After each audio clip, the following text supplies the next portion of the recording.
Primeiramente, gostaríamos de agradecer a presença de cada um de vocês aqui em mais um evento do Partido Novo em Sergipe. Podemos dizer que o Novo é o maior projeto político no país nos últimos 100 anos. Fundado por pessoas comuns como eu e como você, o Novo busca criar uma nova classe política para o Brasil, com qualidade legislativa e sem privilégios. Chamaremos agora o presidente do Diretório Estadual do Novo em Sergipe, o engenheiro Luiz Cláudio Souza.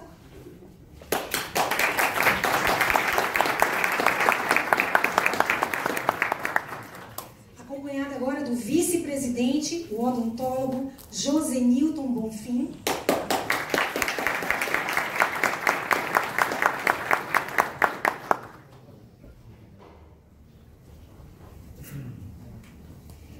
E também convidamos agora a participação do diretor financeiro, o contabilista Francinaldo Rodrigues.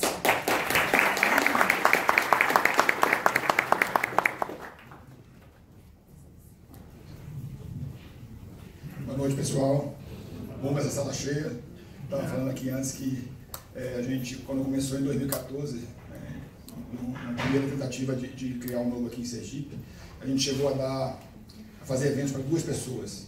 E todo mundo dizia que isso não ia dar certo. A gente está vendo que agora que começou a dar certo, né? Então eu acho que essa sala cheia, ver 2 representantes aqui na Câmara Federal, eu quero agradecer ao Thiago e ao Paulo Ganini por ter vindo. A gente sabe todo o esforço que eles fizeram para chegar aqui, foi uma epopeia.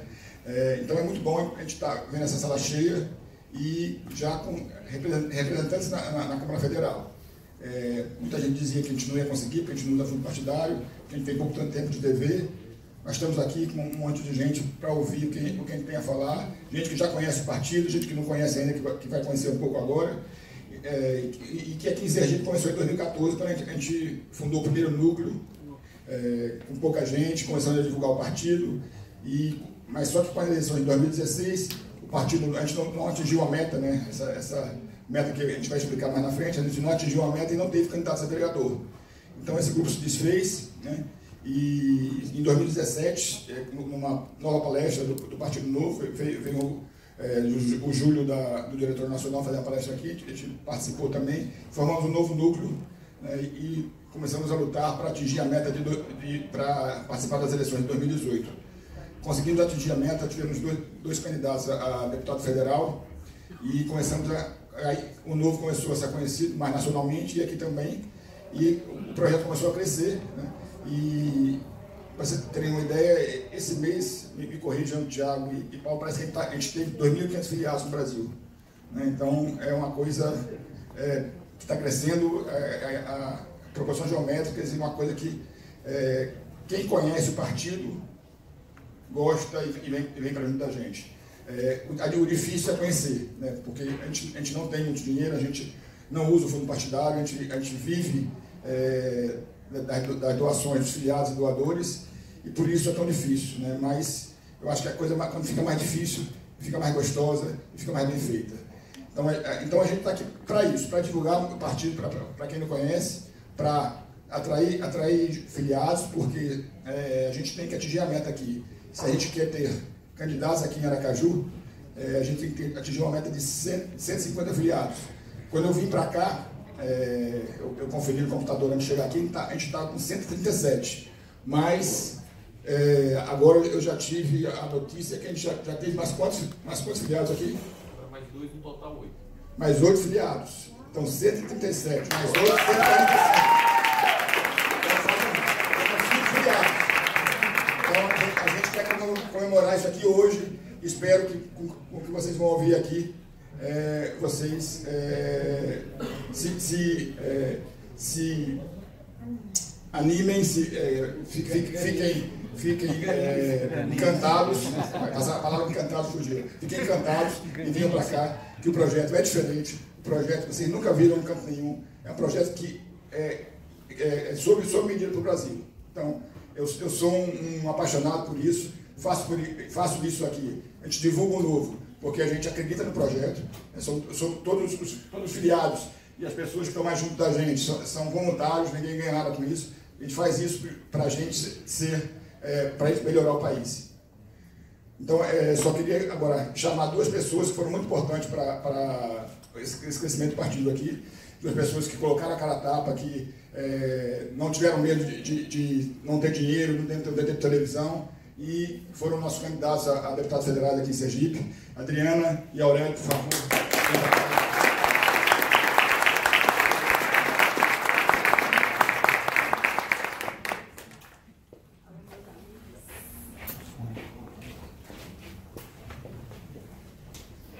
Pessoal, boa noite. É uma alegria imensa ver essa casa cheia. Vocês não sabem como é corrido para a gente organizar um evento desse tamanho. A gente não tem experiência nenhuma, nem na política, nem em evento, mas a gente deixa os nossos afazeres, né? Deixa o bebezinho com 3 meses em casa e aí fica que nem louco correndo atrás de fornecedores e é uma complicação muito grande, mas ao mesmo tempo muito gratificante. Então, assim, muito obrigada pela presença de vocês. Engrandece realmente o nosso trabalho e aí a gente fica sempre muito feliz, né, Aurélia? A gente que já falou aí para 2 pessoas numa palestra. Adriana, boa noite a todos. Foi um desafio, nunca me imaginei sendo um candidato, nem você, né, Adriana? A gente, somos pessoas comuns, como vocês estão sentados aqui, mas eu digo a vocês, é uma experiência espetacular. Quando você faz um trabalho sério, há um retorno. As pessoas ouvem o que você está dizendo. As pessoas prestam atenção, então sua mensagem chega. E quando a mensagem é de qualidade, o retorno é de qualidade. Então, assim, nós estamos aqui por um sonho, porque o Novo virou mais do que um partido, é o ideal. É o ideal de trazer para esse país o movimento liberal, a única solução para esse país se desenvolver. Tá? Então, contamos com os brasileiros, contamos com os sergipanos, em especial os aracajuanos, agradecendo a presença de vocês aqui, para participar também, de fato, 2020 já está aqui, batendo na nossa porta, né? Então, é um orgulho muito grande, eu sou muito orgulhoso. Quem me conhece sabe como eu sou aguerrido, a gente estava conversando, se alguém falar mal do Novo, sai da frente. Bom, pessoal, realmente 2020 está chegando e nós queríamos trazer para vocês um pouquinho do que é o Novo na prática. Porque quando a gente fala dos ideais e dos objetivos do Novo, a gente escuta muito, mas é só mais um partido, daqui a pouco é todo mundo igual, né? Então, infelizmente, as pessoas estão muito desacreditadas com a política. Mas a gente queria aqui trazer pessoas que já estão nos representando e muito bem, né? Nós já temos vereadores, agora com a alegria de nós termos representantes lá na Câmara Federal, temos deputados federais, e temos, lógico, o governador de Minas. Então, nós temos agora o Novo na prática. E é isso que a gente quer hoje, com a presença dos nossos deputados, mostrar como é esse Novo na prática, que aqui não tem só falação, não. Aqui realmente tem ação.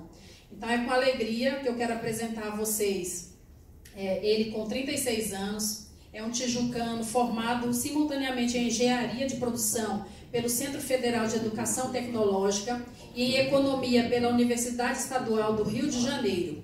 Trabalhou na Shell com planejamento financeiro e logística. Foi responsável financeiro e global no escritório de gerenciamento de projetos da Michelin, coordenando projetos na China, Índia, Tailândia, Brasil, México, Estados Unidos e na Europa. Voltou ao Brasil para participar do processo seletivo do Novo, olha que alegria, sendo eleito com 53 mil votos em todos os municípios do Rio de Janeiro. É com muita alegria que a gente quer trazer essa pessoa maravilhosa, que é o Paulo Ganil. Seja muito bem-vindo.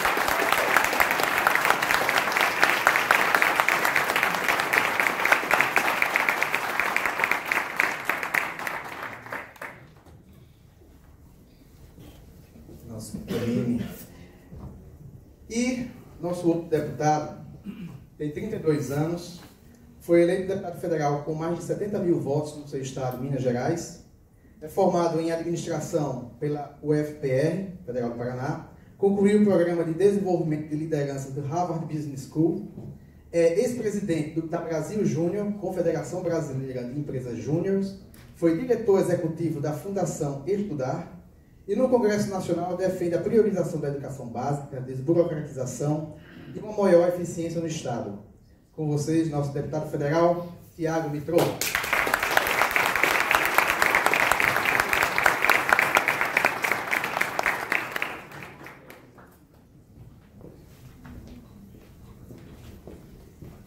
Boa noite.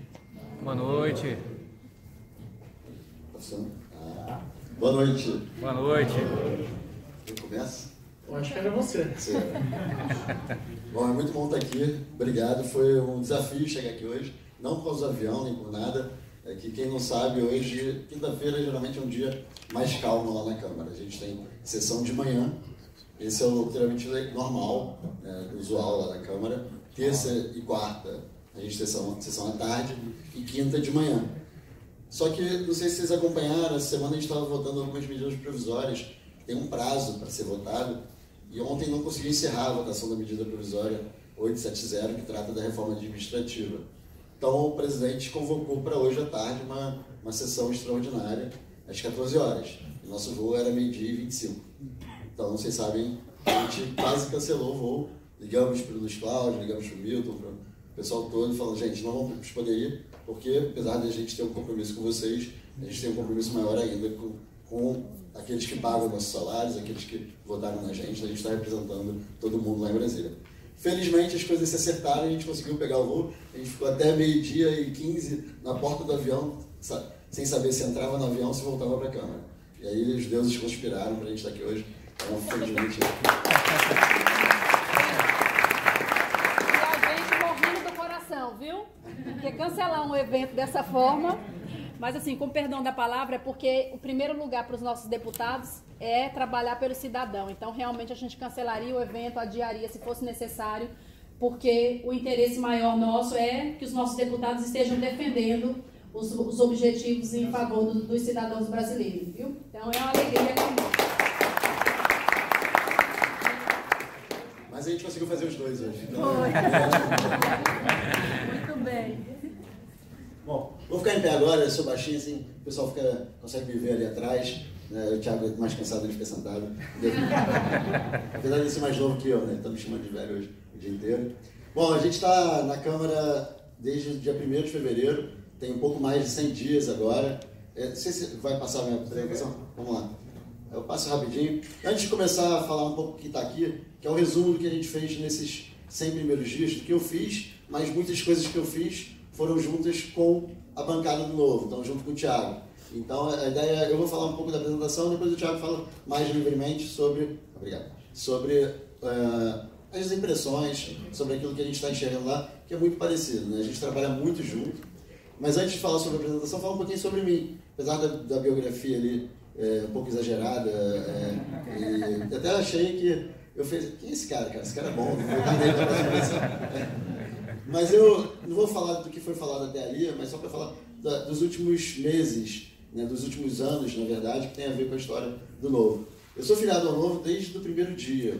Eu morava na França, como foi falado, eu trabalhei lá. Eu fiquei fora do Brasil 5 anos, fui para a França em 2012, pela Michelin. Eu já trabalhava na Michelin no Rio e fui transferido para a França, onde eu fiquei até final de 2015 e início de 2016. E aí eu fui transferido para os Estados Unidos. Mas eu me filiei ao Novo na França, um amigo meu da Michelin até, por acaso, falou, poxa, conhece esse partido? A gente conversava muito sobre política, sobre a situação do Brasil, a gente era muito descontente com o que estava acontecendo, e aí começou a ver nos últimos fatos, né, desde a Lava Jato até o surgimento do Novo, uma possibilidade da gente transformar o Brasil. E aí, quando eu conheci o Novo, falei, pô, que projeto legal, não conhecia ninguém, eu estava fora do Brasil, não conhecia o João Amoedo, não conhecia o Thiago Metrô, não conhecia nenhum candidato, nenhum diretor, mas eu me filiei logo de cara, porque eu acreditei no projeto, as ideias eram muito boas, o estatuto era muito bom, os valores eram muito bons. Então eu falei, poxa, se aquilo ali é um projeto que pode ajudar o Brasil a dar certo, por que eu não vou participar? E se eu quero que esse projeto dê certo, eu tenho que estar dentro.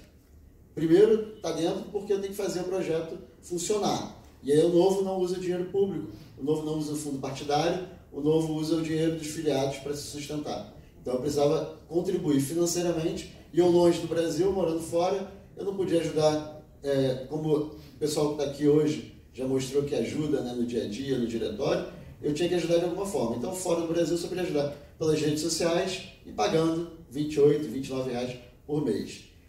E aí o tempo foi passando, eu comecei a me envolver mais virtualmente ainda, e aí no final de 2016 eu falei, cara, tem que ajudar mais ainda, isso não é suficiente. Decidi voltar para o Brasil, voltei em abril de 2017, anunciei a Michelin no final de 2016, dei um tempo para eles acharem alguém para me substituir. Em abril voltei, saí da Michelin e fiquei de abril, na verdade de abril eu voltei, vamos botar aí, maio, já inscrito, já participando do processo seletivo do Novo, até ser eleito trabalhando com esse objetivo, né? E aí depois disso, 7 de outubro, a gente teve a felicidade de ser eleito, e o trabalho não parou, pelo contrário, o trabalho começou a ser ainda mais duro ainda, que mesmo antes de tomar posse, a gente já estava, seja rodando o estado do Rio, o Thiago em Minas, fazendo eventos até fora do Rio de Janeiro, indo para Brasília com frequência, o Renova, que a gente faz parte também, por acaso, dos 8 deputados federais do Novo, 4 fizeram parte do Renova BR. Quem não conheceu o Renova BR, a gente pode falar um pouco melhor depois na parte de perguntas, se alguém tiver dúvida. Tem aqui o Coronel Rocha, que era o nosso colega do Renova também. Ele escolheu o partido errado, mas o Renova certo. Muito bem. E foi lá também que eu tive o prazer de conhecer o meu amigo Milton, que além de tudo é um grande vascaíno como eu. Tava bom. E ele é feio, né? Tem que ter uma falha. E o Renova ajudou também na nossa eleição, né? Porque a gente aprendeu muito com o Renova, é um projeto que ajuda na formação de candidatos, novos candidatos que nunca foram eleitos antes. E aí conheci o Milton, conheci o Thiago, o Rocha, outras pessoas bem legais. O Alessandro também, o senador daqui de Sergipe, o delegado Alessandro, está aqui não. Ele disse que vinha. Ele disse que vinha, mas encontrei com ele no avião vindo para cá. Aí ele falou que vinha.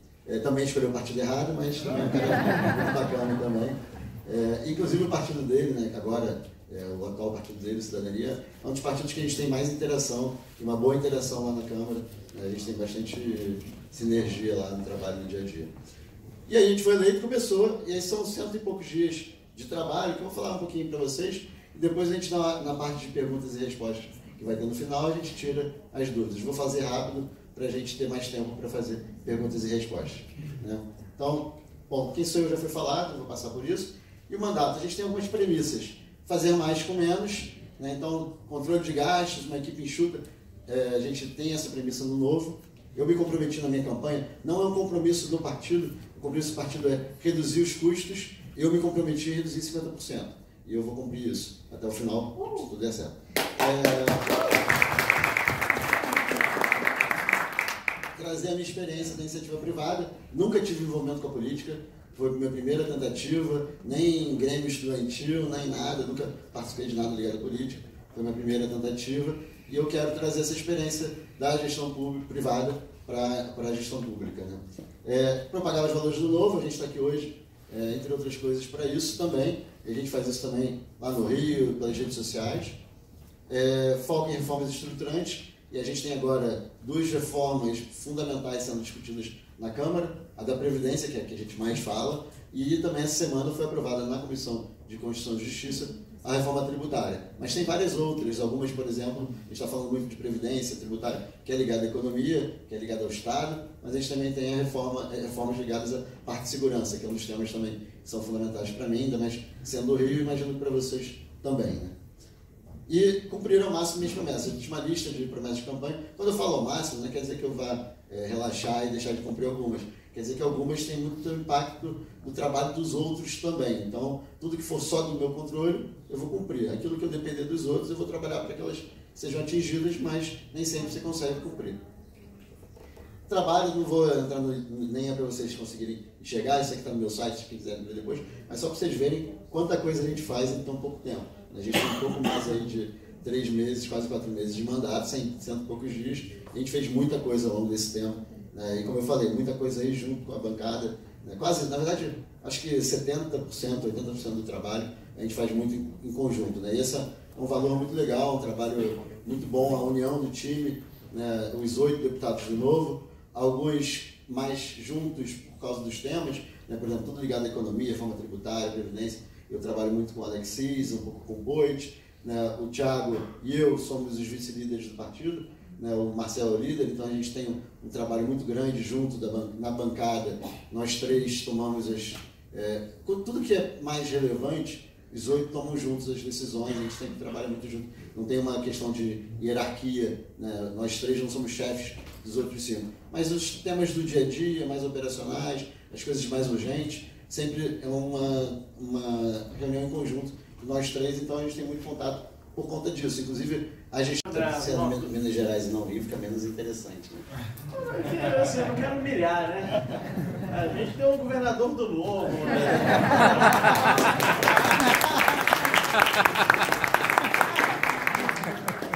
Deve ser chato, assim.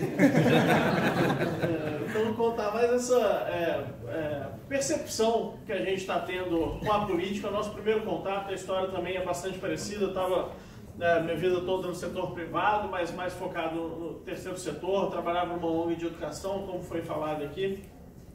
E também resolvi entrar na política porque eu via que a gente precisava fazer alguma coisa, né? Eu brinco, faço uma analogia como se eu tivesse ali, eu fosse um pianista e aí resolvesse tocar dentro do Titanic e estava treinando todos os dias para ser o melhor pianista do Titanic.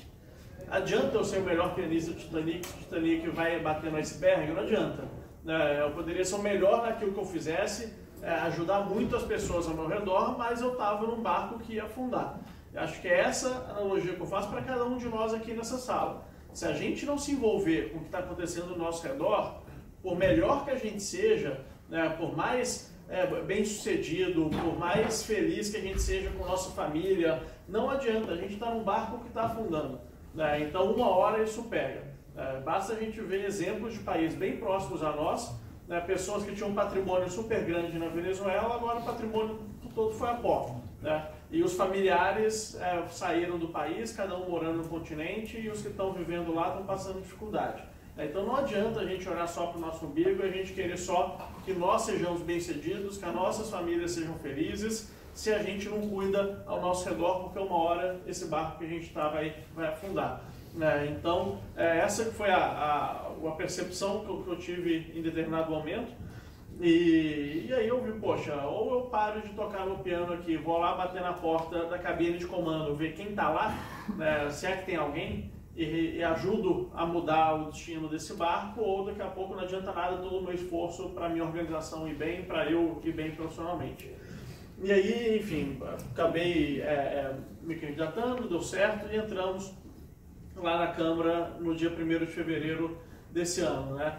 E a gente já chegou, obviamente, tem sempre uma linha tênue entre você querer fazer as coisas de forma muito diferente, porque se fosse para fazer igual, ia estar cada um aqui cuidando da sua vida, a gente não entrou para fazer as coisas iguais, mas, por outro lado, a gente entrou em um sistema, ou um mecanismo, né, como a série do Netflix diz, que já está lá instaurado há muito tempo, com as suas engrenagens, onde a gente é a minoria. Nós somos 8.513. Tem gente boa em outros partidos? Tem. Vamos somar? Vamos. 40, 50. Né? Não é que os outros são ruins, mas que tem práticas e já estão há muito tempo atuando de uma forma tão diferente que vai ser muito difícil a gente mudar essas práticas. E, por outro lado, a gente tem um país que está na situação calamitosa do Brasil e a gente precisa fazer coisas urgentes no curto prazo para ajudar. Então, nossa postura sempre foi lá dentro de não ferir os nossos valores, não ir contra aquilo que nos trouxe até a política, mas não ficar o tempo inteiro antagonizando também os outros políticos, os outros partidos, porque a gente tem que compor e construir as coisas com eles. E compor e construir as coisas com eles não significa que eu vou levar alguma coisa em troca, isso é sempre bom dizer, mas significa que às vezes a gente tem uma pauta que é super importante para a gente, que se a gente colocar ela naquele momento vai atrapalhar um outro projeto que talvez tenha mais chance de ser aprovado e que vai ser igualmente importante para o Brasil.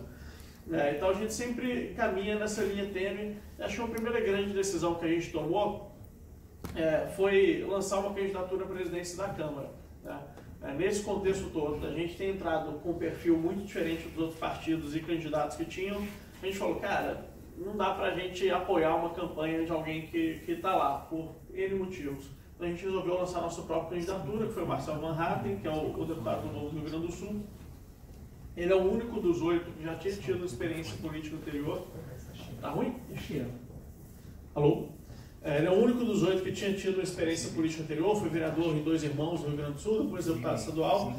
E aí a gente lançou a candidatura dele e a gente falou, pô, o único risco que a gente corre aqui é da gente ter 7 votos. Porque a gente tiver 7 votos, a casa cai. E não dá. né? 7 ou menos, ferrou. Mas se tiver 8 votos, a gente fez o nosso trabalho. Porque a gente fez uma campanha falando que não ia aumentar salários dos deputados, a gente fez uma campanha falando que ia tirar poder do presidente da Câmara, que ia diminuir o número de comissões para a Câmara poder ser mais eficiente. Diminuir o número de comissões significa ter menos presidentes de comissão, vice-presidente de comissão, né? Ou seja, menos espaço de poder dentro da Câmara. E isso é uma coisa que o político adora, ter espaço de poder para poder falar, sou o presidente da comissão mista de sei lá o que, às vezes tem importância nenhuma, mas o cara sente, né, tem um argumento para contar o que ele está fazendo. Então, a gente tinha uma candidatura, digamos assim, não muito popular dentro daquele eleitorado, e a gente conseguiu 23 votos. Né? Então, foi super bacana, né? Quase triplicou o número de votos dentro da expectativa que a gente tinha, e a gente viu que, pô, tem gente lá dentro, outros 15 pelo menos, né, que pensam muito parecido com a gente. É engraçado que a gente teve 15 votos fora os do Novo, e a gente tem umas 20 pessoas que nos deram certeza que votaram no Marcelo.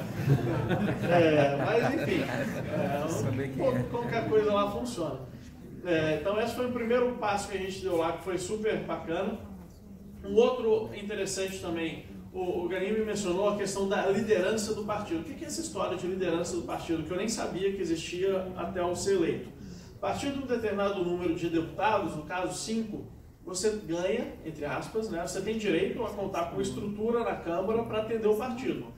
Porque no fim das contas, idealmente, teoricamente, os partidos eles reúnem pessoas com os mesmos ideais, né, que pensam em cima de um mesmo programa de governo, de uma mesma ideologia. Independente de ser fulano, beltrano, ciclano, as pessoas vão lá defender esses ideais. Correto? Não é assim? Tá lá? Né?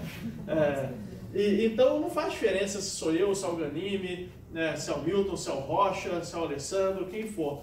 Porque as pessoas, os partidos, eles têm um programa e vão lá defender esse programa. Obviamente é assim que funciona em 95% dos partidos, mas essa é a lógica por trás. E aí então você não precisa ter dentro do meu gabinete alguém que é especialista em educação e outro do Ganime, depois um em segurança, porque no fundo ele vai dar as mesmas análises. Então a gente tem como se fosse um centro de serviços compartilhados que atende os 8 gabinetes. Com isso a gente consegue fazer os nossos gabinetes serem enxutos, né? E a gente otimiza o trabalho.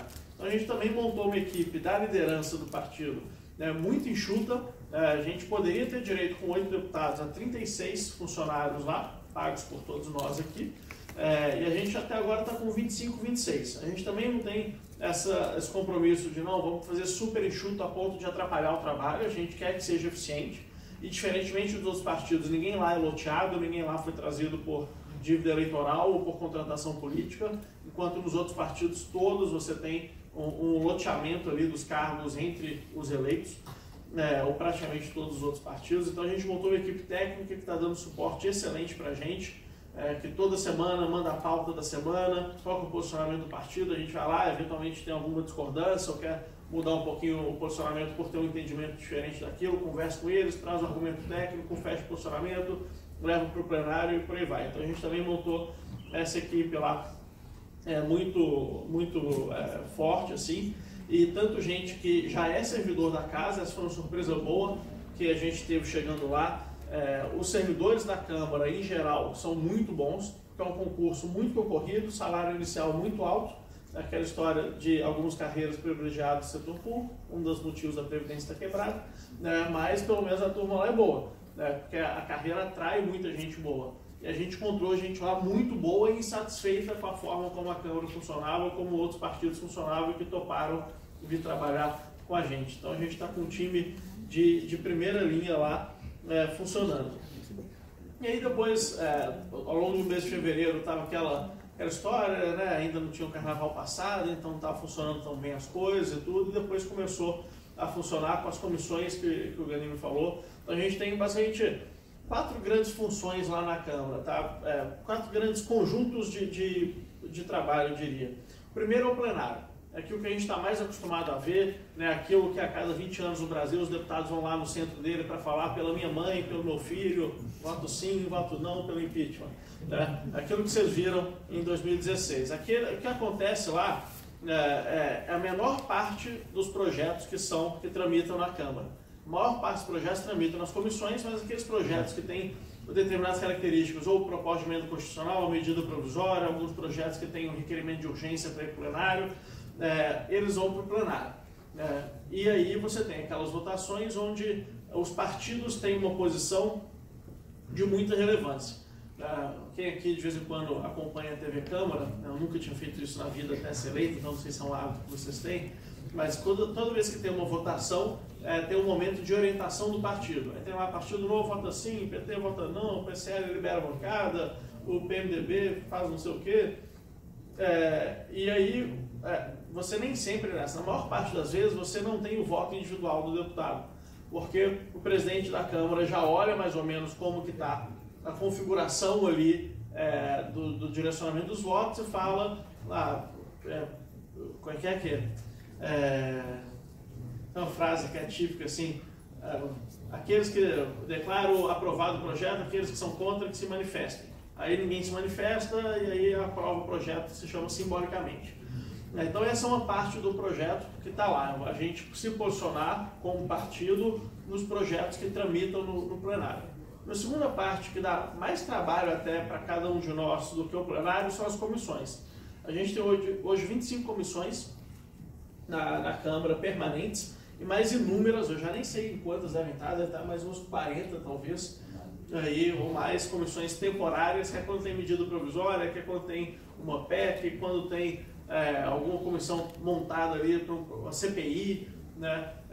E aí são mais de 40 e a gente se distribui entre elas. Então o Grêmio acho que está numas 8 ou 9, tem gente que tem 12, eu estou lá numas 7 ou 8 também. E isso ocupa bastante do nosso tempo, e aí o nosso gabinete tem um trabalho mais específico, mais forte ali, porque daí aqueles centros de serviços compartilhados dá mais um suporte só. Isso ocupa desde terça-feira, quando começam as sessões. Infelizmente as sessões são só de terça até quinta de manhã.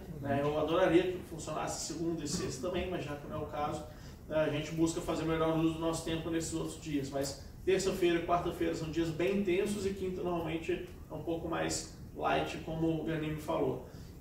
E aí tem um outro trabalho, que é o trabalho propositivo nosso. Então quando a gente está nas comissões e está no plenário, é muito trabalho reativo, porque a gente vê a pauta de semana, o que está chegando, a gente estuda, define o posicionamento e vota. E convence os outros deputados, outros partidos da nossa opinião. Agora tem um trabalho propositivo também. Qual que é o país que a gente quer? Onde que a gente quer que a educação esteja? Quais são as mudanças na economia que a gente quer ver? Porque muitas vezes os projetos de lei que estão tramitando não são suficientes para a gente chegar onde a gente quer. Ou quando tem projetos tramitando, a gente precisa fazer alterações neles, fazer emendas para que eles se aproximem da nossa visão de país. Então tem esse papel propositivo também de fato a gente elaborar a legislação para aproximar o arcabouço legal brasileiro do país que a gente acredita no novo. Que inclui muitas vezes eliminar projetos, que inclui muitas vezes revogar leis, que a gente tem essa certeza que o Brasil tem lei demais. E tem um quarto ponto essencial aí também, que é o papel de fiscalizar o Executivo. O Legislativo tem na Constituição duas principais funções. A primeira parte legislativa e a outra fiscalizatória do Executivo, que muitas vezes é deixado de lado. Os deputados estão lá super preocupados em apresentar projetos de lei e não sei o quê. Tem deputado que no primeiro dia da legislatura apresentou 40 e tantos projetos de lei, entre eles acabar com venda de anticoncepcional no Brasil, projetos super relevantes que vão ter um impacto positivo imenso no país. No dia seguinte ele revogou e deu desculpa de que não tinha lido o que ele tinha proposto. É verdade essa história.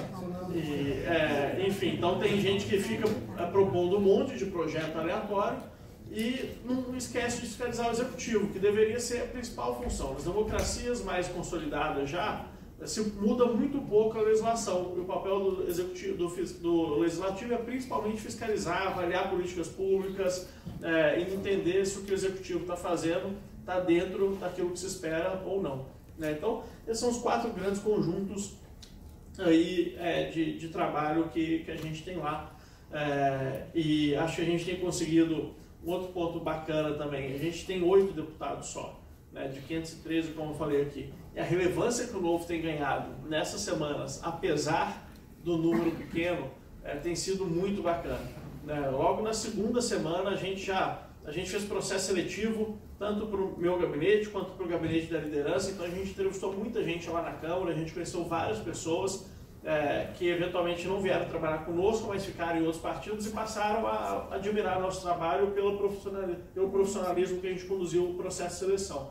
Eu me lembro bem, logo na segunda semana de trabalho, eu recebi um WhatsApp de uma menina que foi entrevistada pela gente, mas acabou não indo trabalhar conosco, que ela falou: olha, Thiago, eu queria só te falar que vocês acabaram de chegar, mas já estão mudando a forma como as coisas aqui acontecem, porque um deputado do partido para o qual eu estou trabalhando veio aqui me perguntar como que os deputados do Novo tinham tanto conhecimento do que estava acontecendo no plenário. Né? E olha, sendo bem sincero, não é que a gente fez um negócio extraordinário, não. A gente fez o básico. Né? A gente pegou a pauta, a gente leu, se reuniu e definiu o nosso posicionamento e sabia o que estava sendo votado em que ordem. Né? E a gente conseguiu influenciar várias votações ali, mesmo sendo um partido pequeno, porque a gente tem essa preocupação em realmente entender o que está acontecendo e conseguir argumentar de forma embasada com os outros partidos e deputados. Né? Então, acho que esse é um efeito muito bacana que a gente tem feito. E outra coisa também é que a gente tem essa característica de estar sempre em contato com a população, né? Seja via programas de voluntários, o que o Guilherme chama de juntos, né? Eu chamo lá de embaixadores, ou a nossa presença. Eu não teve um final de semana que eu consegui ficar em Brasília para conhecer um pouco a cidade. Desde o último final de semana que eu fiquei em Brasília foi do dia 1º de fevereiro, que foi da nossa posse. Né? Depois, todo final de semana, tem algum evento, tem alguma visita a alguma cidade. Eu comecei a fazer uma pós-graduação, sou formado em administração, então nunca tinha estudado direito na vida, nem ciência política, economia tive um pouquinho, e agora estou fazendo uma pós-graduação em ciência política, direito, economia e filosofia para poder dar o embasamento necessário para aquilo que agora tem que fazer. Então também ocupo boa parte dos meus finais de semana estudando. E a gente está vendo já o impacto que isso está dando no Novo. Vira e mexe a gente consegue espaço em grande mídia nacional, né? Ou vai num programa do Globo News, ou sai no Jornal Nacional, ou dá uma entrevista para o Estadão. Então acho que a gente tem conseguido influenciar bastante. Mas, por outro lado, está cada vez mais claro para mim que o nosso projeto é de longo prazo. Isso foi falado aqui na apresentação dos valores do Novo. A gente teve um ganho significativo nas eleições do ano passado em termos de qualidade de pessoas que foram eleitas, e o espaço que o Novo conseguiu nessa primeira eleição geral acho que foi bastante significativo. Agora a gente ainda tem que mudar muita coisa na política brasileira. E a gente só vai conseguir mudar quando a gente tiver mais pessoas, assim como vocês aqui hoje, uma quinta-feira à noite, faltando 1 ano e meio para a próxima eleição, interessados em falar de política. Né? E acho que são vários níveis de envolvimento. Um deles é estar aqui interessado, querendo saber sobre o partido, sobre o trabalho desses deputados. Um segundo nível é indo aqui nessa banquinha. Quem não é filiado aqui? Bom, faltam 5, acho que tem aqui um bom.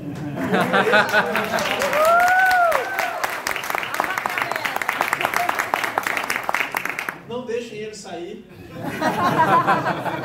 Tranquem as portas. Acho que tem um segundo nível que é esse, pô. É você se filiar num partido. Eu sei que parece uma ideia meio maluca, né? Eu não vou filiar um partido, esse troço, eu não vou sujar minhas mãos, tá tudo errado, por que eu vou mexer com isso, né? Até hoje fui tão honesto, agora vou me filiar um partido. Infelizmente tem um pouco essa percepção graças ao que aconteceu com a política partidária no Brasil, mas acho que é um passo muito importante para que vocês deem força, não é simplesmente algo pensando em si próprio, coisa assim, vocês têm que dar força para aquele partido, para ter aquela ideia representada aqui. O Novo é um partido que exige esses critérios mínimos de atingimento de meta para começar a se fortalecer na cidade. Aqui, para disputar a eleição do ano que vem, a gente precisa de 150 filiados na cidade até daqui a 15 dias, 20 dias. Então, se não tiver, não adianta reclamar que os candidatos à prefeitura e à vereança aqui em Aracaju vão ser ruins no ano que vem. Né? Porque eu tenho certeza que todo mundo aqui ou pode se filiar ou conseguir convencer alguém a se filiar também. E o terceiro passo é, de fato, se candidatar. Que aí, se filiar uma ideia maluca, se candidatar é mais maluco ainda. Mas, assim, não tem coisa melhor do que você sentir que está contribuindo de fato com a melhoria daquele ambiente que você tanto gosta e que você sempre criticou a forma como estava sendo conduzido. O trabalho nosso é muito desgastante. Os dias que eu saio da Câmara, pé da vida, são mais constantes do que os que eu saio feliz pra caramba. mas pelo menos agora a gente está lá vendo o que está acontecendo, construindo algo de longo prazo para poder mudar essa história ao longo das próximas eleições. Para esses espaços, não adianta mais a gente só votar a cada 2 anos e achar que fez a nossa parte. Então, quem aí tiver interesse em se candidatar, sou super fiador dessa história. A gente precisa ocupar a política e tem que todo mundo aqui conseguir dar contribuição de alguma forma, tá certo? Então, muitíssimo obrigado aqui pelo tempo.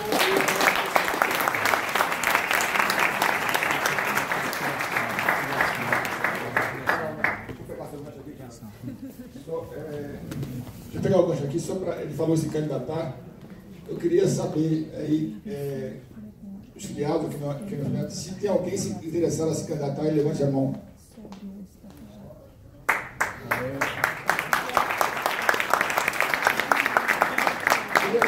o pessoal viesse para cá para frente, por favor.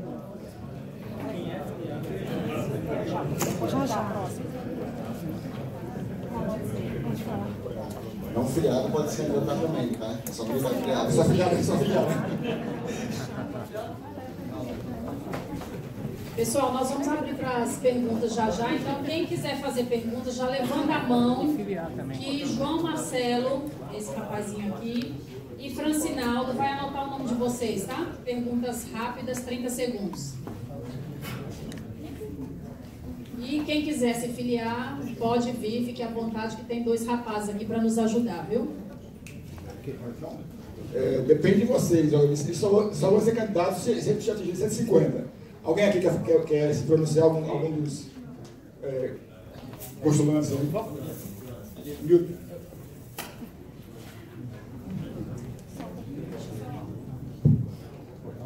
Porque a gente tem uma equipe aqui que vai passar pelo processo seletivo de primeira linha. Então, queria que vocês olhassem bem. Mas como o Milton é uma pessoa que já tem uma experiência de campanha, porque foi um candidato ao governo no ano passado, e aí ele tem uma pretensão de passar pelo processo seletivo para a prefeitura. Olha que alegria, né?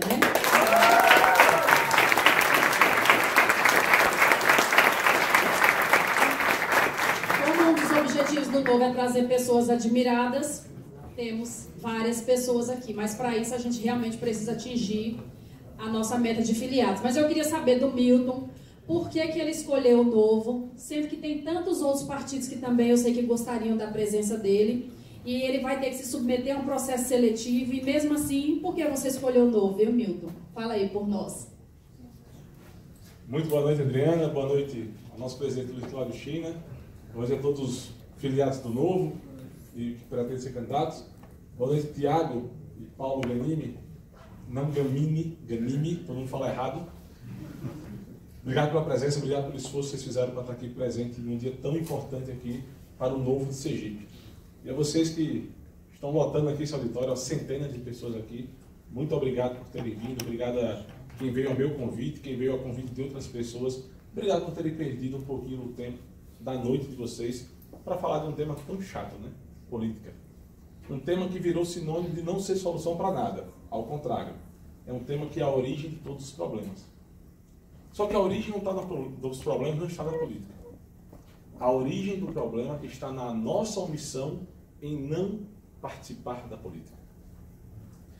Eu aprendi com o patriarca da família Souza, seu Maim, avô de Marcel, pai de Moacir, que é cristão, que disseram o mesmo, seu Maim dizia o mesmo que meu avô José Barreto, José da Suprema, dizia. Cada um de uma forma diferente, mas era o mesmo contexto, o mesmo conteúdo. Os omissos, os ausentes, estão sempre errados. Estamos omissos e ausentes há muito tempo da vida política de nosso país, nosso estado, nosso município. E o produto de nossa omissão foi uma maior roubalheira da história do Brasil. Foi desandar a economia. Foram os 13 milhões de desempregados, os 25 milhões sem trabalho, desempregados e desalentados. Foi triplicar o gasto na educação e não aumentar a qualidade da educação, cair no ranking do PISA, ser um dos 3 piores países em matemática do mundo, ser um dos 30 piores países para se empreender no mundo. E desse país que é ruim para se empreender, desse país fechado aos negócios, desse país que maltrata o empreendedor e trata o empreendedor como lobo, vilão, o que deve ser combatido, que é o mal da sociedade, tem um estado que é o pior para empreender. É o estado de Sergipe, por 2 anos seguidos. Superamos o glorioso Acre, que não tem infraestrutura, que muita gente diz que não existe, como o Lucas. Mas hoje Sergipe é o pior estado para se ter um negócio. Vi no Partido Novo um partido coerente, que não se deixou e não se deixa seduzir nem pelo populismo e nem pela vaidade. Esses 2 elementos são os elementos que afundam toda a política nacional. O populismo, falar o que quer ouvir e não o que precisa ouvir, e a vaidade, querer ter poder, querer ter dinheiro, querer ter espaço, querer prevalecer sobre o outro a qualquer custo. No Novo, não cabem esses 2 adjetivos. Vocês ouviram 2 deputados de primeiro mandato que concorreram pela primeira vez a uma campanha política, que não são filhos de políticos, que não tem histórico político, que não foi apoiado nem por governador, nem por prefeito de município nenhum, mas que botaram debaixo do braço suas propostas, sola de sapato e saliram para rodar, com muito pouco dinheiro para a campanha. Nada comparado às estruturas milionárias que estamos acostumados a ver aqui no Nordeste, ou inclusive no país afora. Mas eles só conseguiram fazer isso porque eles saíram da zona de conforto. E o Novo permite atrair esse ambiente meritocrático, em que quem é candidato é quem passa pelo processo seletivo.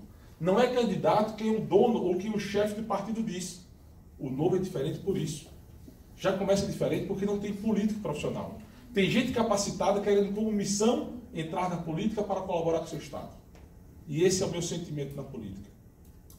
Não quero a política para me servir. Eu quero servir na política. E foi isso que eu vi no Novo.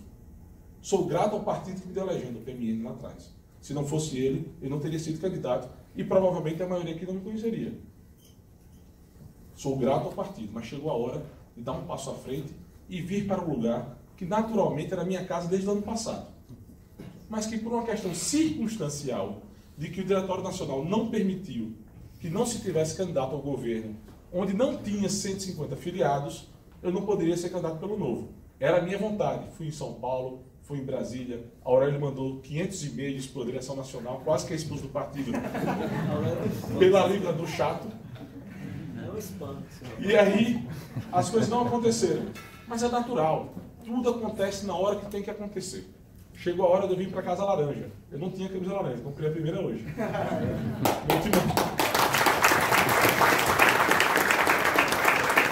Meu tio Maurício, inclusive, falou, vou aumentar o estoque, que tem muita gente procurando laranja agora. Laranja, aqui, é sinal de competência e trabalho sério. Não é laranja quem bota o nome dos bens e o nome de outro nome. Aqui é diferente. O nome é diferente até nisso. Está desmistificando o que é laranja. Então, nós, hoje, somos pretensos candidatos. Ninguém aqui ainda pode ser candidato. Por 2 motivos. O primeiro é que ninguém passou no processo seletivo. E por melhor que sua oratória seja, por mais dinheiro que você possa colocar em sua campanha, por maior que seja sua capacidade eleitoral, se você não tiver afinado com as ideologias do Novo, você não pode ser candidato pelo Novo. Você vai ter que sair do Novo e procurar um outro partido. Esse é o primeiro ponto.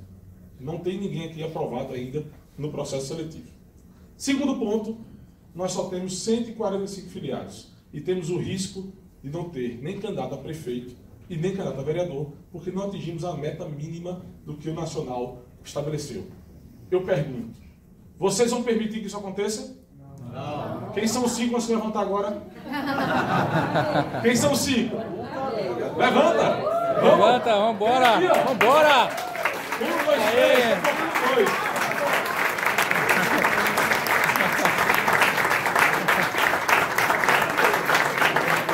Vambora, vambora!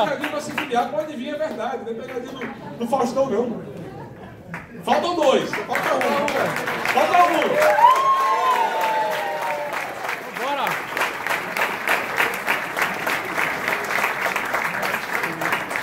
Então vamos contar aqui. Então temos 5. 49, 150 filiados no Novo Sergipe.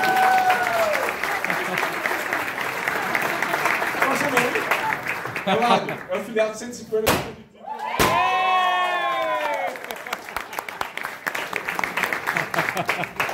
Para finalizar, quero dizer... Eu vou citar uma filósofa contemporânea. Chamada Dilma Rousseff. Quando a gente chegar na meta, vamos dobrar a meta. Para finalizar, mais uma vez, reiterar o meu sentimento de gratidão por ver um auditório tão cheio, um dia tão importante como hoje. Quero deixar claro, um recado muito claro para aqueles que se acham donos do Estado e donos do poder. Vocês podem prevalecer por algum tempo, não por muito. Vocês podem até vencer, não mais por WO. O novo chegou e chegou para fazer uma nova história para Sergipe. Uma boa noite a todos. Aê! Boa!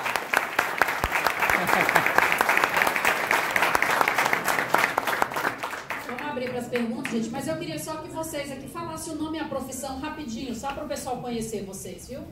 Nome e profissão, por favor. Boa noite a todos. Eu sou Paulo Roberto, sou pastor, pregador do Evangelho. Boa noite, pessoal. Eu sou Cadu Silva, fui candidato ao Senado Federal na eleição passada. Quero agradecer a todos que contribuíram com a campanha. Sou empresário do ramo de ciência e tecnologia. Sou Glória Tereza, sou médica, sou pediatra há 32 anos e agora na aposentadoria resolvi ampliar, além da luta médica, a luta social. Meu nome é Isaac Rocha, sou supervisor de manutenção da empresa de telecomunicações. Há 9 anos já trabalho no ramo da telecomunicação. Meu nome é Paulo Freire, eu sou um microempresário aqui em Aracaju. Meu nome é Felipe Schuster, eu só sou estudante. Tem 16 anos. Quem tem 16 anos aí? Fiz 17 agora. Pronto, 17. Aê! Meu nome é Milton, tenho 31 anos e sou advogado. E fui candidato ano passado ao governo. Sou Ana Paula Araújo, sou advogada, trabalho com direito de família e me apaixonei pelo Novo, por toda a diferença que ele tem, pela diversidade de profissionais, foi isso que me apaixonou no Novo. Murilo Gomes, 53 anos, não tão novo assim, mas sou do partido de Milton Andrade. A gente já trilhou esse caminho junto, essa dificuldade toda que a gente passou. Os e-mails do Aurélio também a gente recebia, os convites, mas dessa vez agora vai dar certo. Já deu. Boa noite, eu sou Francisco Navarro, sou servidor público, professor e sou da área de informática e trânsito. Boa noite, sou Ana Paula Verona, 30 anos, publicitária e nutricionista. Sou Arthur Verona, sou empresário, administrador, também sou pós-junior, né, aqui da Federal e tenho 31 anos e sou empresário. Eu sou Aurélio Barreto, sou analista de sistemas, 47 anos, fui candidato em 2018 a deputado federal. Estamos aí nessa luta pelo Novo.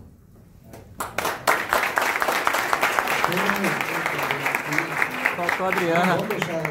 Eu sou Adriana Malezanos, tenho a primeira graduação em administração de empresas. Hoje eu sou advogada junto com meu esposo, Fernando Malezan. Tenho um bebezinho de 3 meses, uma delícia que está em casa. E com certeza a gente não tinha pretensão de entrar na política, mas agora que eu conheci o Novo, a gente veio para ficar e para realmente mostrar que o brasileiro sabe sim trabalhar por uma política ética e diferente, e o Novo é essa ferramenta.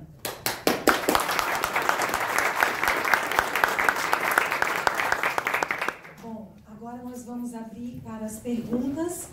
Quem quiser perguntar alguma questão pertinente aos deputados ou alguém aqui do Novo, é só levantar a mão, que seja breve para que várias pessoas possam aproveitar. Oi. Desculpa, só antes da pergunta, uma característica importante também, gente, a gente tem 24 vereadores em Aracaju. No ano que vem o Novo vai poder lançar 36 candidatos, porque é 1,5 vezes o número de cadeiras que tem na Câmara, fora prefeito e vice. A gente tem um processo seletivo que costuma aprovar 1/3 das pessoas que entram. Ou seja, para a gente ter 36 candidatos, a gente precisa ter um pouquinho mais que 100 pessoas entrando no funil. A gente é 14 aqui. Então, assim, temos um trabalho grande da gente conseguir ter esses 100 potenciais candidatos, né? E às vezes não pensa, eu estava até querendo, mas esse pessoal já levantou, vou ficar aqui na cadeira e tudo. Às vezes você tem alguém que não vai passar e você poderia passar. Então, não se assustem por ter bastante gente tentando. Quanto mais gente tiver, melhor. Né? Uma eleição proporcional, o voto ele vai para a chapa, ele não vai para você, indivíduo, sozinho. Então, a gente precisa de uma chapa grande. Quanto mais candidatos a gente tiver, maior a chance. Então, a segunda característica também é que 30% dos candidatos precisam ser do sexo oposto aos outros 70%. Normalmente, os 30% que faltam são de mulheres. E as 5 pessoas que se levantaram para se filiar foram 5 homens. Né? E dos 14 que estavam aqui, só tinham 4 mulheres, o que bate na beira aí desses 30%. Então, mulheres que estão aqui hoje, vocês são ainda mais importantes para que a gente consiga atingir as nossas metas aqui. A gente precisa de mulheres filiadas, a gente precisa de mulheres candidatando. Vou fazer um desafiozinho assim, não sei se eu vou me dar mal, mas eu queria que uma mulher pelo menos entrasse na fila de filiação aqui.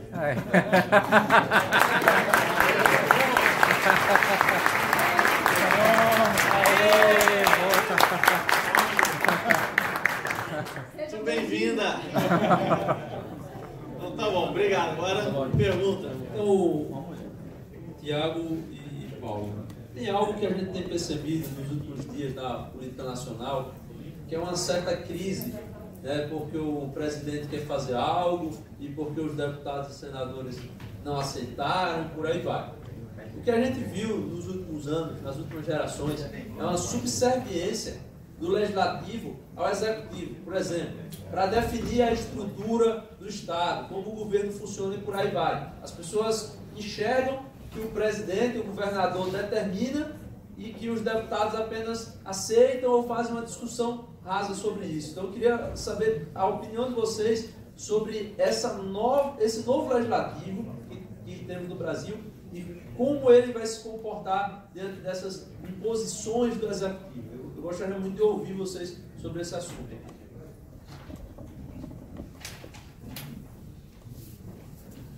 Você tem razão com relação à mudança do papel do legislativo em relação ao executivo.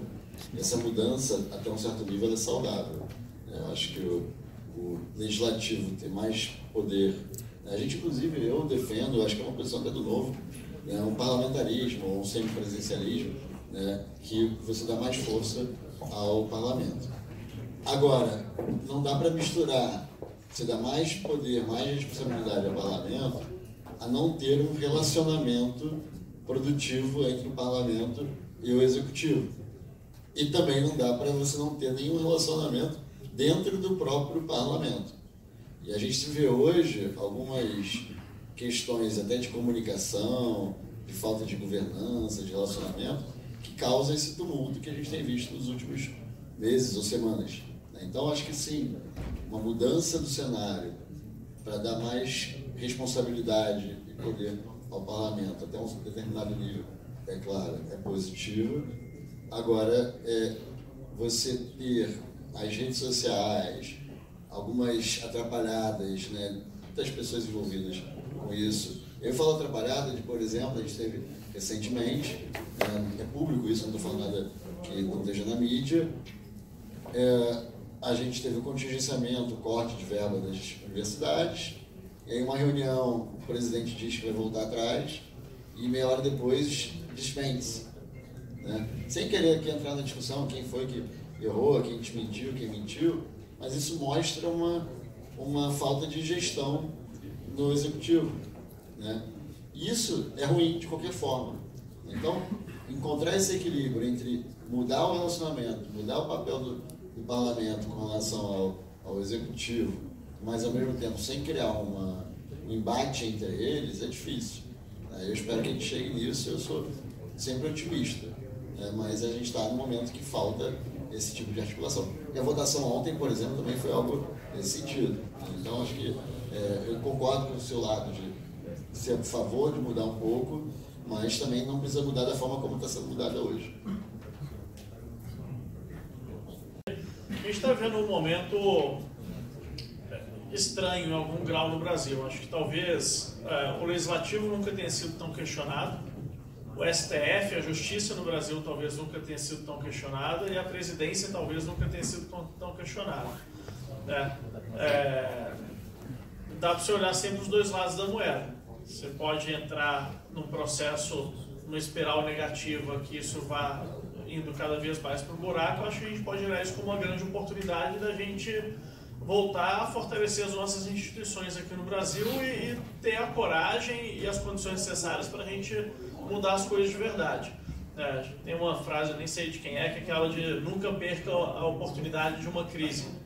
E eu acho que é esse o momento que a gente está vivendo aqui no Brasil. A gente não pode perder a oportunidade dessa crise, digamos assim, nos diversos poderes, para que a população se imponha e queira e consiga causar as mudanças que a gente precisa. A gente nunca mexeu muito no judiciário porque o legislativo sempre esteve preso ao judiciário. O legislativo nunca questionou muito o executivo porque estava sempre nas mãos do executivo através do velho presidencialismo de coalizão. E esse momento onde essas estruturas estão sendo questionadas, é óbvio que você vai ter esses abalos assim, mas o que eu acho que a gente tem que fazer nesse momento é fortalecer as instituições. O Partido Novo é um partido que não apoiou Jair Bolsonaro no segundo turno. A gente se manteve independente. Lá na Câmara nós estamos independentes.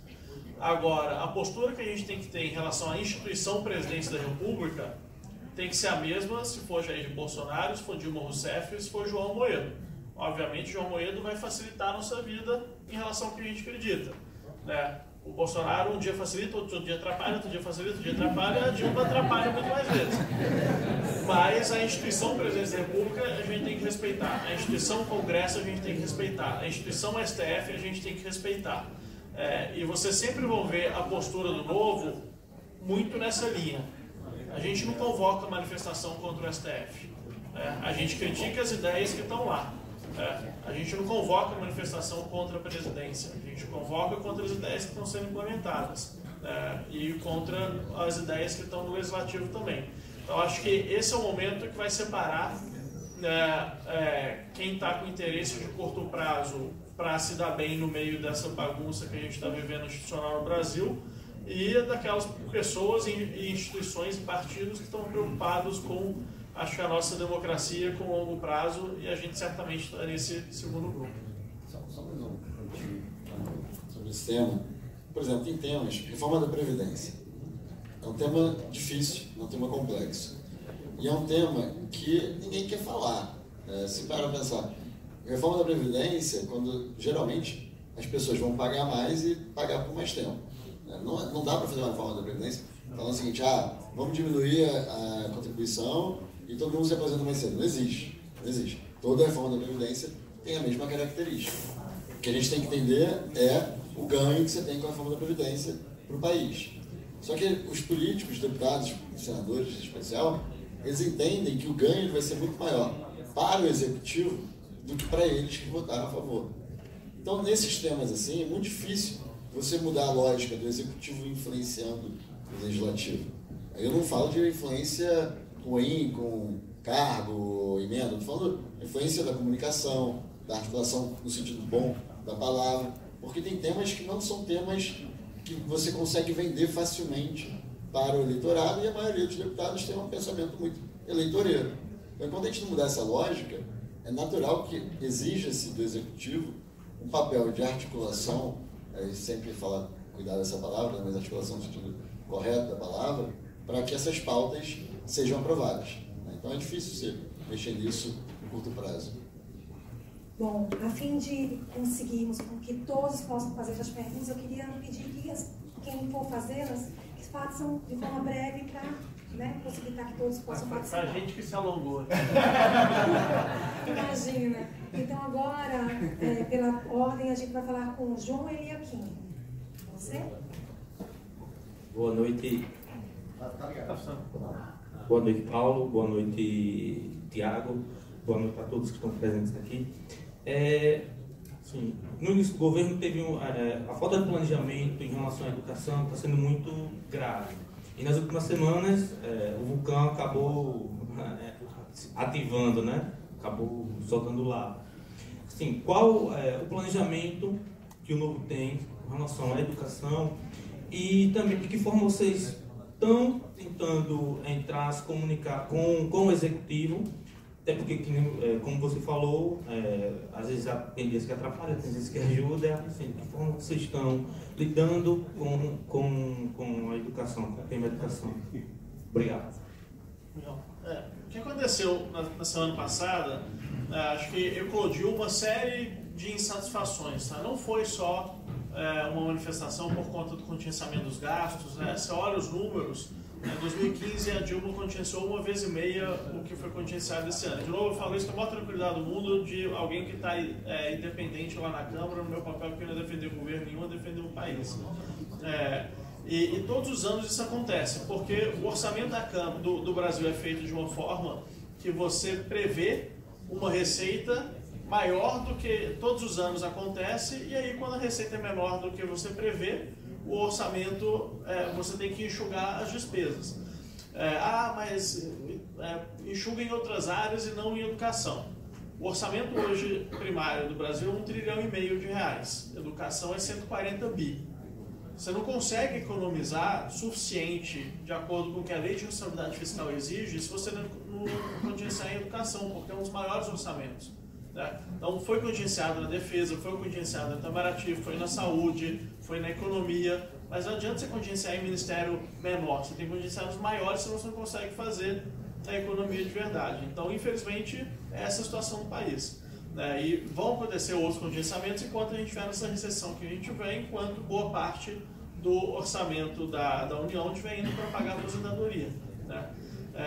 Então, assim, a gente quer melhorar a educação, mas a gente tem que entender que precisa de 2 fatores básicos. Primeiro, você precisa de dinheiro. Tem gente que fala, mas educação não é gasto, educação é investimento. Legal, bacana, ótima frase de efeito, os dois precisam de dinheiro. Então, não adianta, pode chamar de investimento, pode chamar de gasto, pode chamar do que você quiser, precisa de dinheiro. E como que a gente vai fazer o governo ter dinheiro? Primeira coisa é a reforma da Previdência.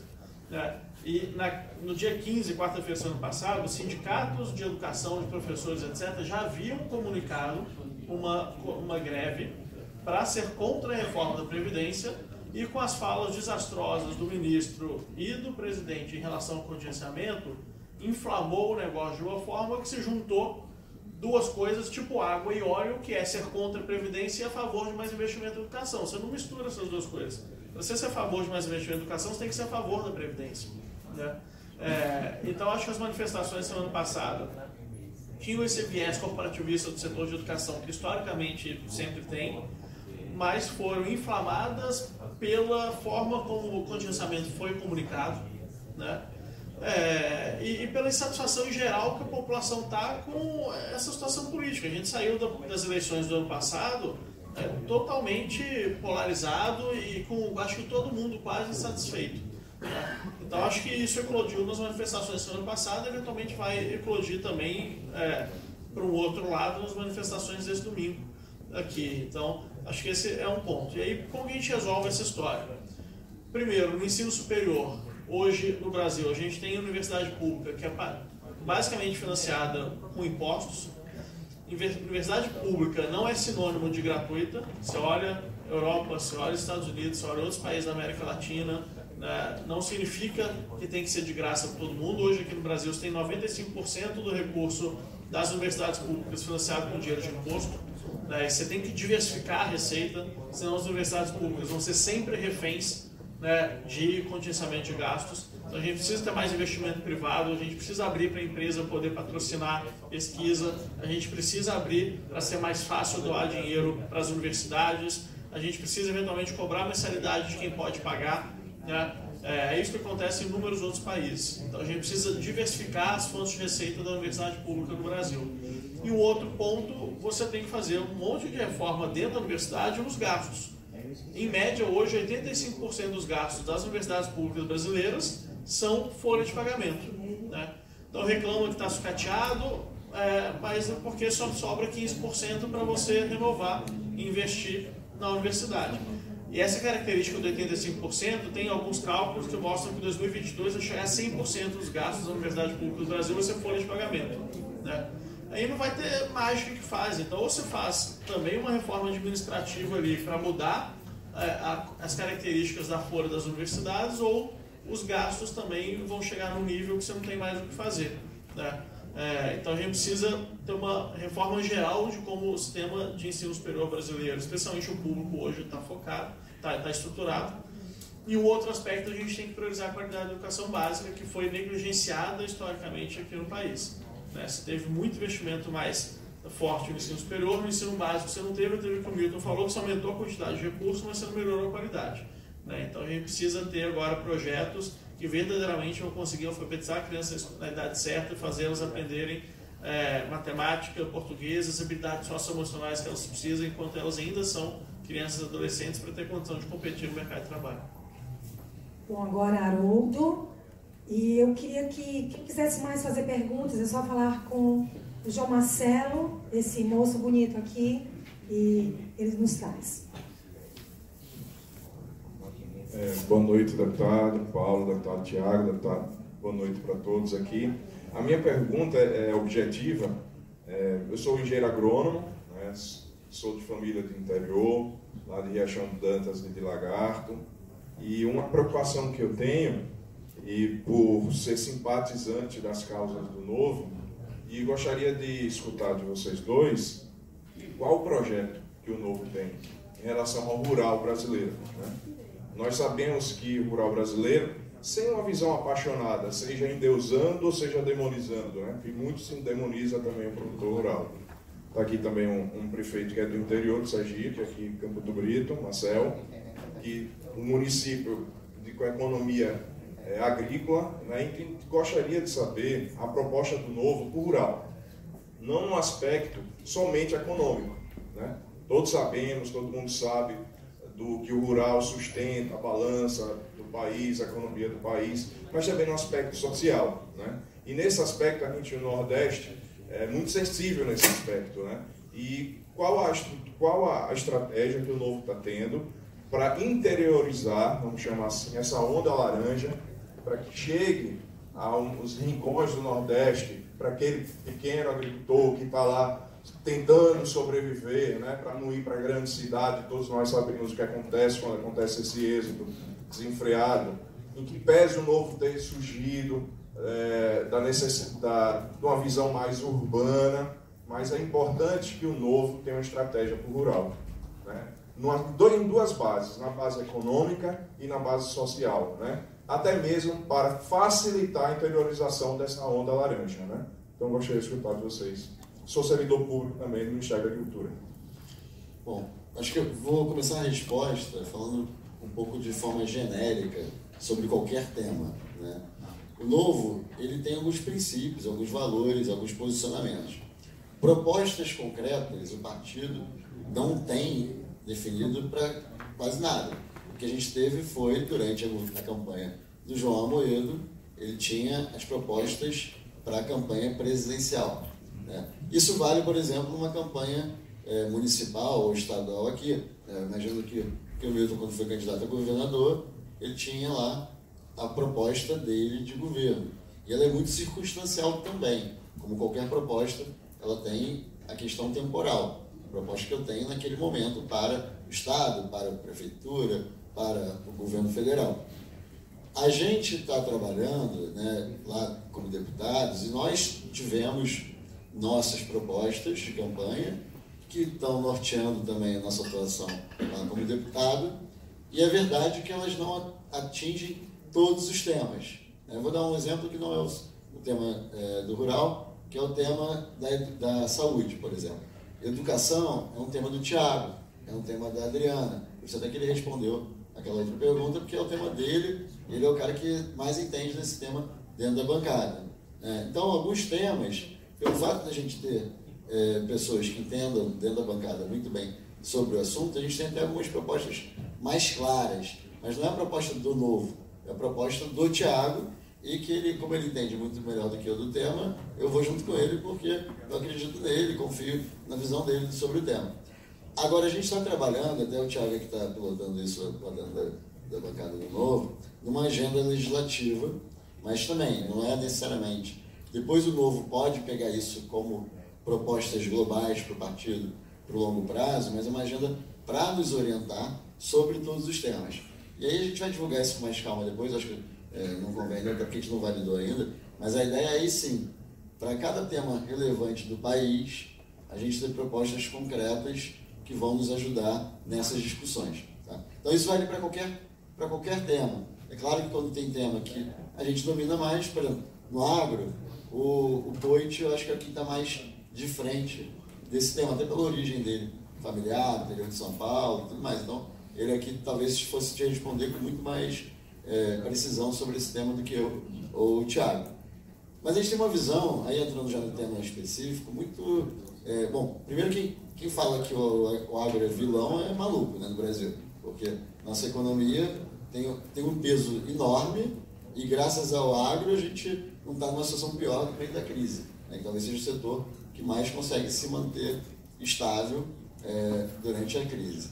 Agora, e a gente acha que sim, tem que se desenvolver tecnologia, a gente tem que melhorar a nossa infraestrutura, isso vai também para a indústria ou para qualquer outro setor, né, e o agro também fica muito dependente disso. Né, a gente tem que dar caminhos também para que a tecnologia, e aí seja, por exemplo, um exemplo simples, né, a gente votou na semana passada, aí vou falar do tema que eu entendo melhor, na Comissão de Finanças e Tributação, para desonerar, tem uma taxa que cobra dos chipzinhos de celular, que quando ele está no celular, ele paga a mesma taxa que se você botar isso num aplicativo de internet das coisas. Né?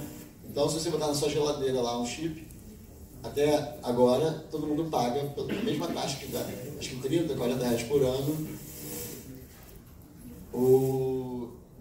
Bom, paga é uma taxa de manutenção, na verdade é uma manutenção de fiscalização sobre esse tema. A gente votou para cancelar essa taxa para tudo que não for celular. Isso impacta o agro. Por quê? Tem grandes plantações, tudo mais, que vão colocar um chipzinho desse em cada árvorezinho, em cada boi, em cada galinha. É uma coisa tão pequena que a gente votou, que parece ser pequena, mas tem impacto para a indústria, tem impacto residencial, mas tem impacto para o agro. A gente tem várias coisas no Brasil hoje que o governo, e aí eu falo governo, seja o executivo, seja o legislativo, ao longo dos anos a gente criou um monte de coisa que atrapalha o desenvolvimento do nosso negócio, da nossa indústria, da nossa economia, e que a gente, de burocracia a reforma tributária, a gente pode atuar para melhorar para qualquer um.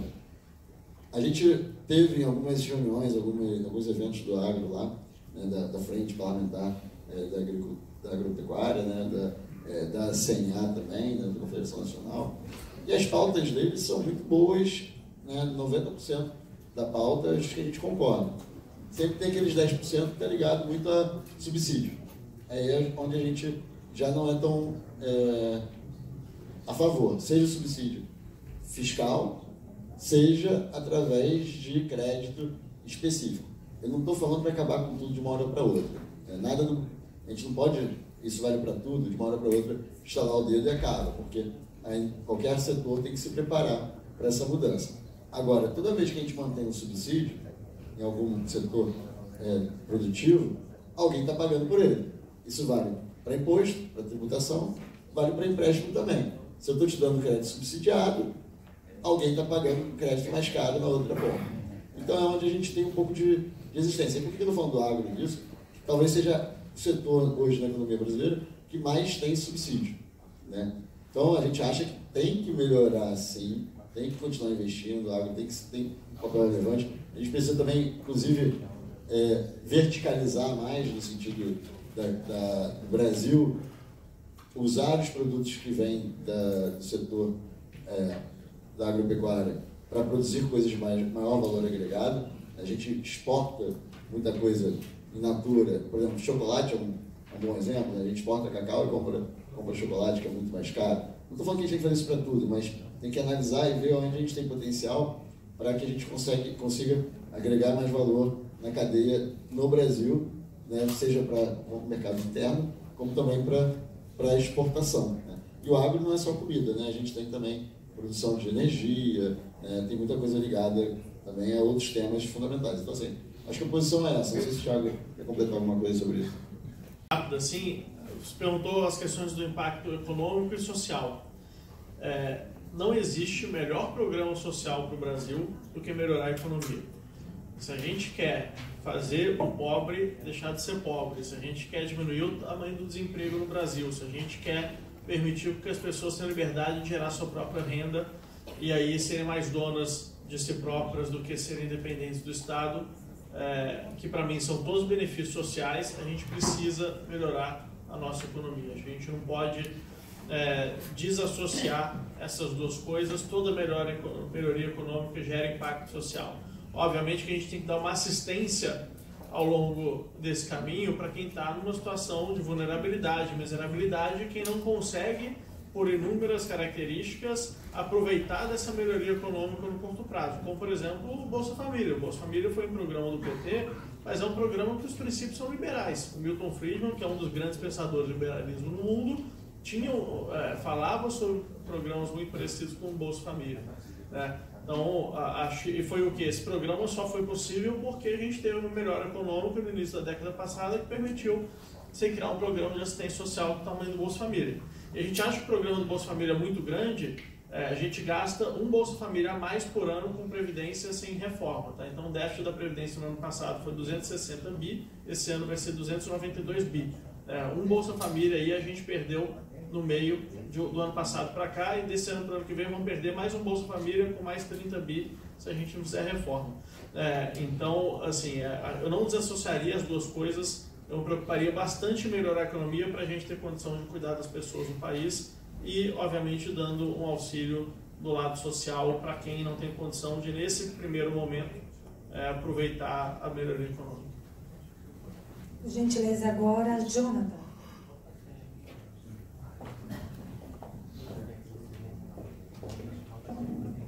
Boa noite, senhores. Boa noite, pessoal.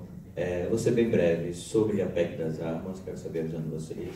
Quero saber sobre os bastidores da Previdência, porque não adianta falar, queremos aprovar. Eu quero saber como é que está lá, se acha que vai ser votado, se não vai. E o pessoal daqui do Novo, eu estou gostando muito, primeira vez que eu venho no diretório, estou conhecendo, não sou filiado, e eu achei que foi, me desculpe ser tão direto assim, que eu achei que foi mais para fechar os 150, para concorrer para a próxima, do que mostrar o pensamento. Eu acho válido, muito válido, esse pensamento do Novo, e gostaria, eu estou falando como um cidadão mesmo, normal, que tivesse mais encontros como esse, porque eu sou um cidadão que pela primeira vez estou vindo, estou gostando, soube por coincidência na internet, estava procurando hoje notícias do dia de Sergipe e tal, por coincidência encontrei, saí do trabalho correndo para passar aqui para dar uma olhada e estou gostando, mas mostrar a ideologia de vocês eu acho mais importante do que 5 pessoas, viu? Assim, uma crítica construtiva, não é? E eu acho válido falar um pouco sobre isso. Obrigado. Qual é o seu nome? Jonathan. Jonathan.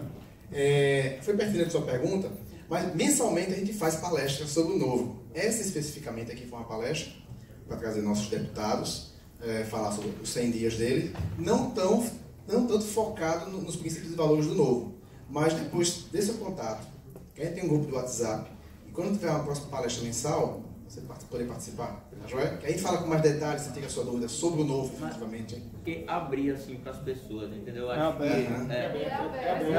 estou falando para as pessoas terem conhecimento. Sim, entendeu? nosso trabalho de formiguinha é esse, todo mês. Eu sei que é complicado, eu sei que é difícil. Já pode passar uma lista, né, velho? Já pode passar a cada uma mês lista a gente das consegue pessoas ampliar que queiram essa fazer rede parte de- dessas reuniões, né? de contato. E a gente avisa. Agora pega sobre o PEC. E só mais um ponto sobre isso. Mostrar os valores do Novo é fundamental. A gente está aqui, na verdade, para mostrar esses valores na prática, né? Falar sobre os valores é muito bom. Agora, praticá-los é melhor ainda. E se a gente consegue dar o exemplo de como a gente pratica esses valores no dia a dia lá da Câmara, acho que é uma forma ainda mais forte e concreta de divulgar esses valores. Agora, nada adianta, né? Não vou dizer que não adianta não, adianta sim, mas mostrar o valor, ele para o efeito dele, ele consegue chegar em algum momento, mas ele não consegue ir além se a gente não conseguir praticar esses valores também aqui em Sergipe. Então, o objetivo desse evento hoje é mostrar os valores, tanto que a maior parte do evento está sendo a gente falar. né, mostrando esses valores. Mas nada vai adiantar se a gente ficar aqui falando, se daqui a 1 ano e meio, 1 ano e pouquinho, vocês não puderem votar em ninguém do Novo aqui. Então, por isso, a relevância desses 5 filiados, na verdade não são 5, são 150, na verdade, que chegaram hoje. 151. É 152. Por quê? Graças a esses 152 filiados, que a gente vai poder falar dos valores na prática, espero eu, em 2021, quando a gente tiver vereadores e prefeito aqui em Aracaju. Né? Então,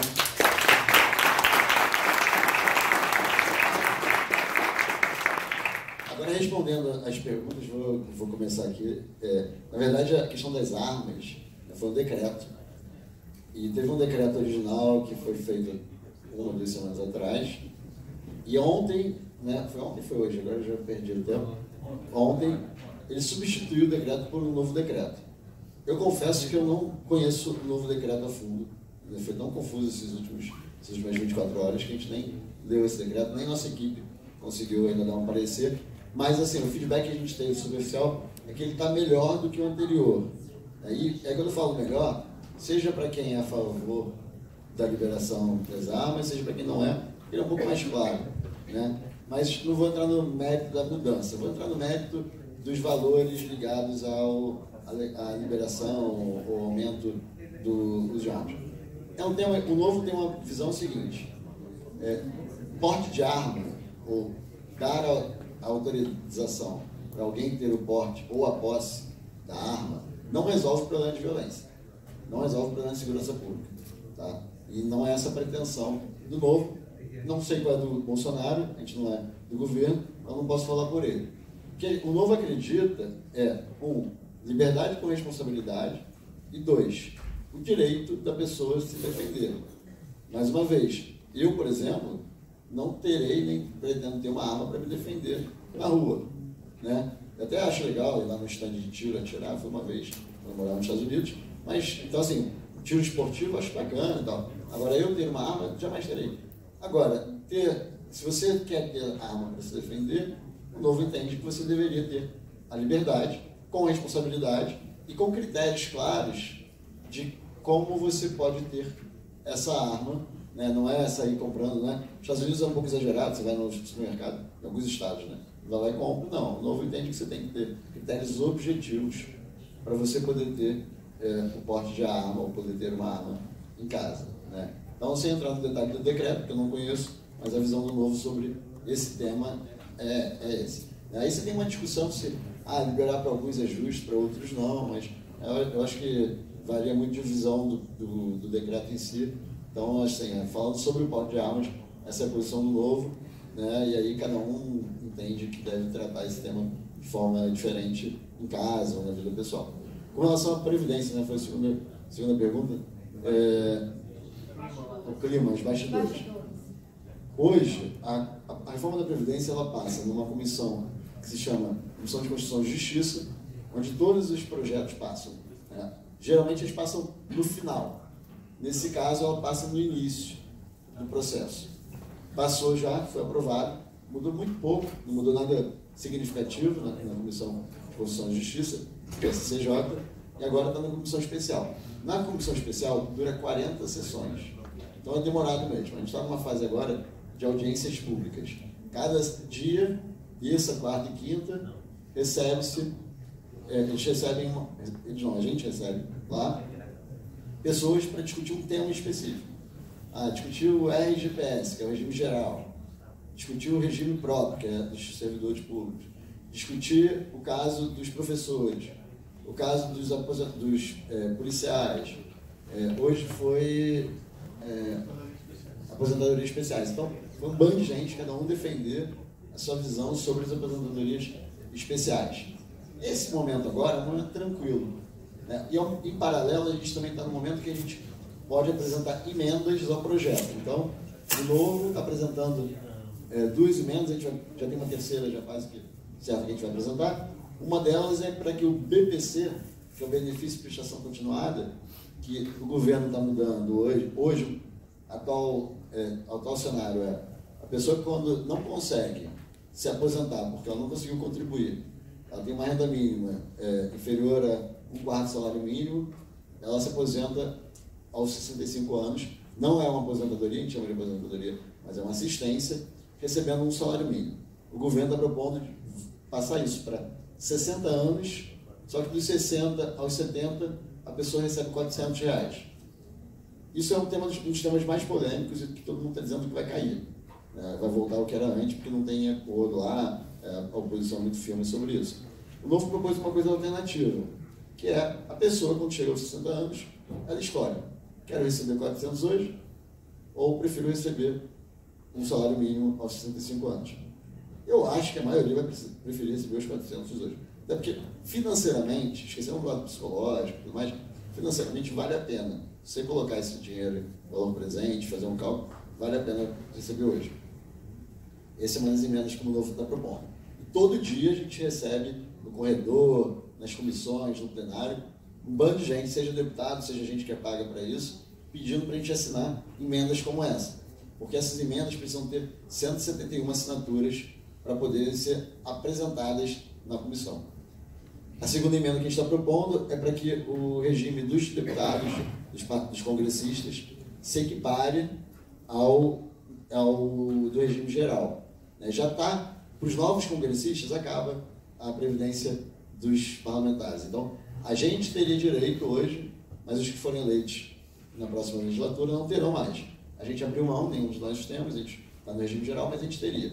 E a transição para essa hoje está muito branda. A gente propôs alguma coisa mais rígida para quem continua. E a gente tem dezenas, centenas de emendas sendo propostas. Algumas a gente assina, algumas a gente não assina. E mesmo assinando, a gente não está votando. A gente está só autorizando a emenda a ser discutida. Então depois a gente vai votar nelas. O clima hoje é tranquilo nesse sentido, é muito mais de apresentação de emenda. Vai chegar daqui, acho que 1 ou 2 semanas, voltam os debates. E aí começa o lado mais pesado. Mesmo agora tem debate, tem discussão, o pessoal fala, mas é relativamente mais tranquilo. Eu acredito que vai passar.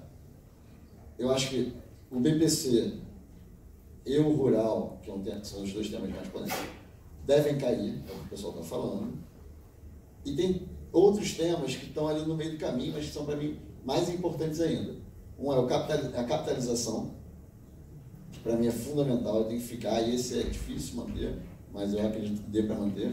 E o outro é a desconstitucionalização não da Previdência, mas dos termos da Previdência.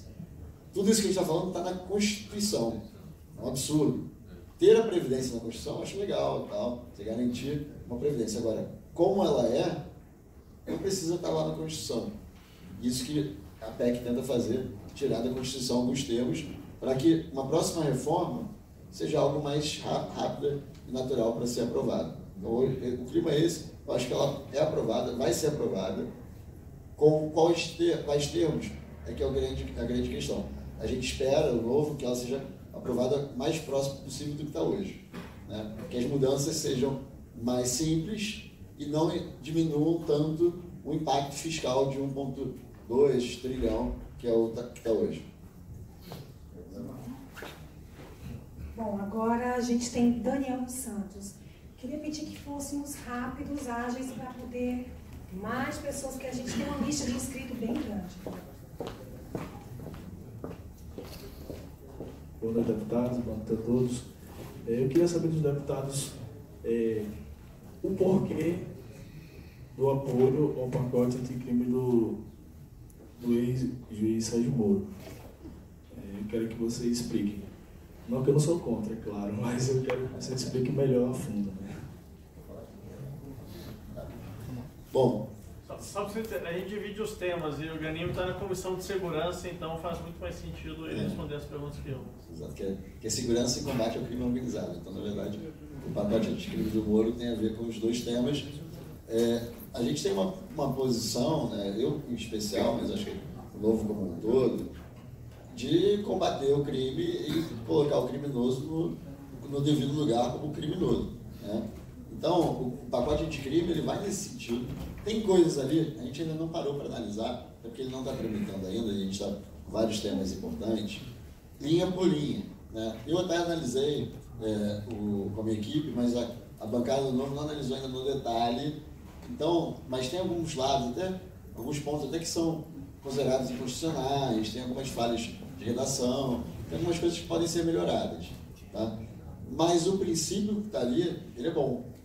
O princípio que está ali vai no sentido de, seja melhorar o processo penal, né, ou de execução penal também, melhorar também, em alguns casos, enrijecer as penas, né, e ele vai no sentido de também combater a corrupção também. Então, acho que a questão é muito mais hoje de princípio, como é também a questão da reforma da Previdência. A gente apoia 100% porque a gente acha que tem que aprovar uma reforma da Previdência. Não quer dizer que a gente não tenha 1 ou 2 pontos ali que a gente discorde. Então, a gente quer que o Brasil seja um país mais seguro. A gente tem um índice de criminalidade absurdo, índice de mortes violentas absurdo. E esse pacote vai nesse sentido, né? Melhorar tanto a criminalidade quanto o combate à corrupção. Eu acho que é muito mais nesse sentido. Então, só temos 5 minutos e agora a França. 15 minutos. Então vamos ser mais rápidos para a gente conseguir ouvir-los melhor. Mas olha, é 15 para todo mundo, não é só para você não, tá? Então, boa noite a todos, boa noite, deputados. Minha pergunta é rápida, é sobre o COAF. Qual foi a posição dos deputados em relação ao COAF? E uma breve explicação do porquê. Certo? E se eu puder também falar para o deputado Paulo, passar para a gente um breve panorama da segurança pública no Rio de Janeiro. Para o senhor, qual é o principal problema que tem lá na segurança pública do Rio de Janeiro?